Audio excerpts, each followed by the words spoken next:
Las legiones romanas suelen ser vistas simplemente como grandes grupos de soldados cuya única finalidad era luchar y conquistar territorios. Sin embargo, esta percepción es bastante limitada. En realidad, estas unidades militares estaban altamente organizadas y compuestas por individuos con diversas habilidades y oficios. Además de participar en batallas en territorio enemigo, las legiones desempeñaban múltiples funciones, como la construcción de puentes y carreteras, así como la gestión y explotación de minas en toda la Europa antigua. Estas actividades son solo algunos ejemplos de la amplia gama de capacidades que poseían estas fuerzas militares.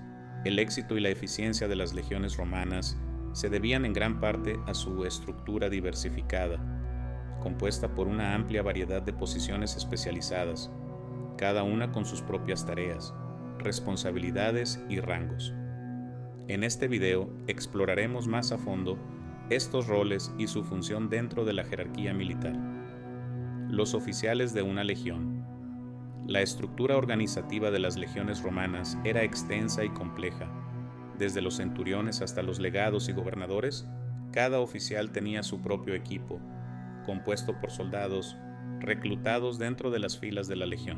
Ahora, analicemos esta jerarquía desde la perspectiva de un recluta que acaba de completar su entrenamiento de 4 meses y se ha convertido en un legionario.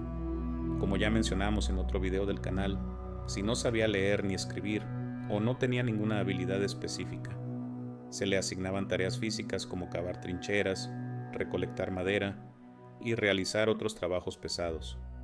Este era el destino más común para la mayoría de los soldados recién reclutados. Sin embargo, si el recluta poseía conocimientos técnicos o adquiría habilidades durante su servicio, podía ser promovido a la categoría de inmunes. Aunque continuaría recibiendo el mismo salario que los demás legionarios, estaría exento de los trabajos físicos. Dentro de esta categoría existían diversas profesiones, como ingenieros, armeros, médicos, veterinarios, músicos y otros especialistas esenciales para el funcionamiento de la legión. Además, para garantizar la eficiencia administrativa del ejército, los soldados alfabetizados podían ser asignados a puestos clericales. Aunque aún pertenecían a la categoría de inmunes, estos cargos ofrecían mayores oportunidades de crecimiento en la carrera militar. Entre las funciones clericales se encontraban las de archivista, contador, supervisor del suministro de cera para las tablillas escritas e incluso bibliotecario encargado de los registros y libros de contabilidad de la legión. Después de desempeñar estos cargos, era posible ascender a la categoría de principales, que se dividía en 2 clases: los sesquiplicari, quienes recibían un salario una vez y media mayor que el de un legionario común, y los duplicari, que cobraban el doble. Es importante destacar que todos estos puestos seguían bajo la autoridad del centurión, un cargo altamente respetado y responsable del mando de una centuria, unidad que, durante el Imperio Romano, estaba compuesta por aproximadamente 80 soldados.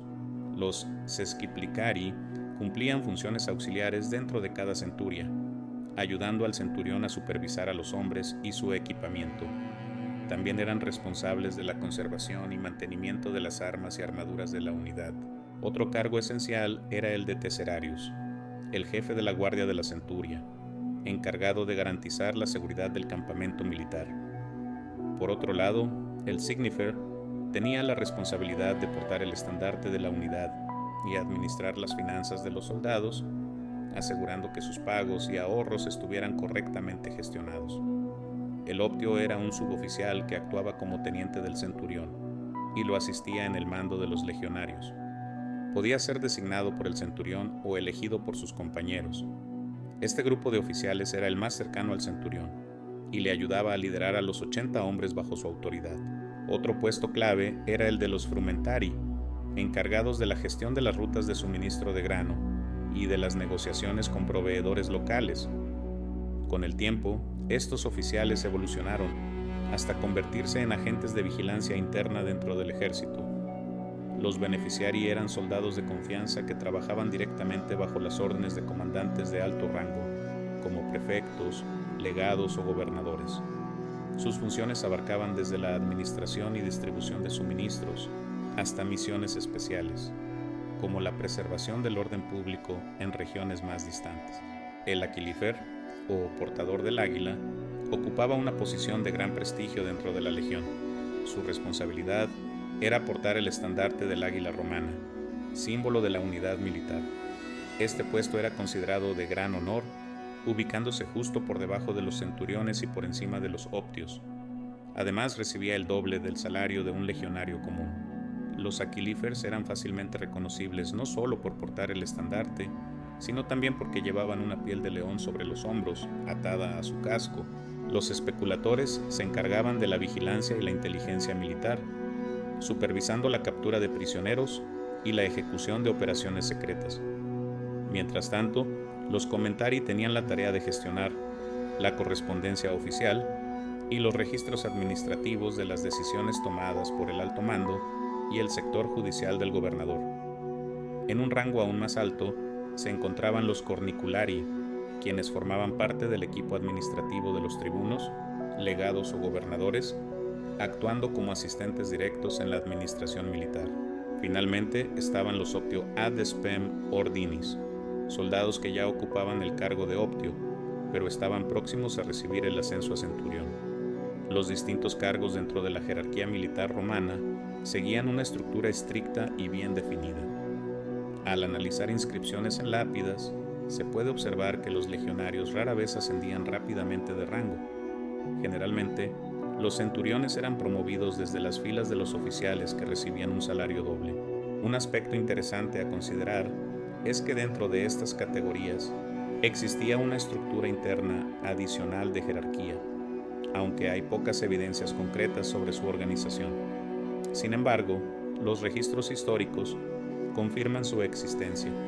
El centurión para Julio César. El centurión era la columna vertebral del ejército romano. La ruta para alcanzar esta posición podía tomar diferentes caminos. Algunos centuriones eran exmiembros de la Guardia Pretoriana Imperial, mientras que otros pertenecían a la clase ecuestre y eran designados directamente por el emperador.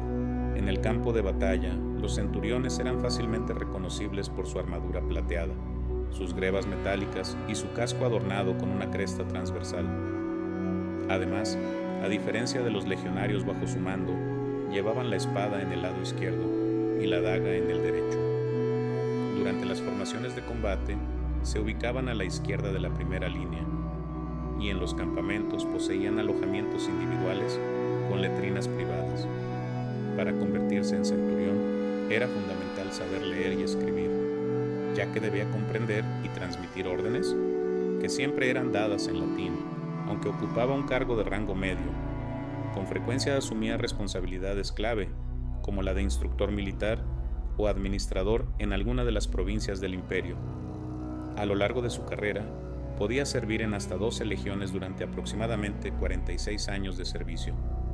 A pesar de las estrictas normativas imperiales, algunos centuriones encontraban formas de aumentar sus ingresos, cobrando pequeñas tasas por conceder licencias a los legionarios durante los meses de invierno. Al retirarse, además de recibir su pensión, un centurión podía asumir cargos administrativos en la magistratura romana o incluso liderar la guardia pretoriana. La jerarquía oficial, la estructura de mando de una legión estaba a cargo de 3 figuras principales: el legado, el tribuno y el prefecto del campamento. Nombrado directamente por el emperador, el legado no era un soldado de carrera. Generalmente tenía alrededor de 30 años y pertenecía a la élite senatorial de Roma. Su función era comandar toda la legión y, en los primeros años del imperio, desempeñaba este cargo por un periodo de 2 años, que posteriormente se extendió a 4. En el campo de batalla, el legado se distinguía por su casco ricamente ornamentado, su armadura robusta y su manto escarlata. Cuando estaba ausente, sus responsabilidades eran asumidas por el prefecto del campamento. Un nivel más abajo en la jerarquía estaba el tribuno de listras anchas, Tribunus Laticlavius, considerado un oficial en ascenso dentro de la carrera política romana. Para acceder a este puesto, era necesario tener experiencia en el mando, tanto de unidades de infantería auxiliar como de caballería auxiliar. En combate, el tribuno de Listras anchas podía identificarse por su casco decorado, su armadura detallada y su manto blanco. Llevaba su espada en el lado izquierdo del cuerpo. El tercero en la cadena de mando era el prefecto del campamento, Praefectus Castrorum, responsable de supervisar la infraestructura del campamento, desde su construcción hasta la logística de abastecimiento de agua y alimentación.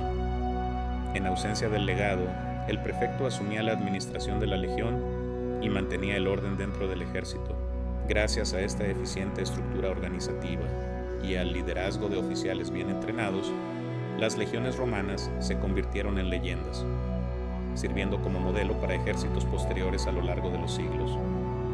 Todos estos hombres desempeñaron un papel fundamental en la construcción del imperio que dominó el mundo antiguo.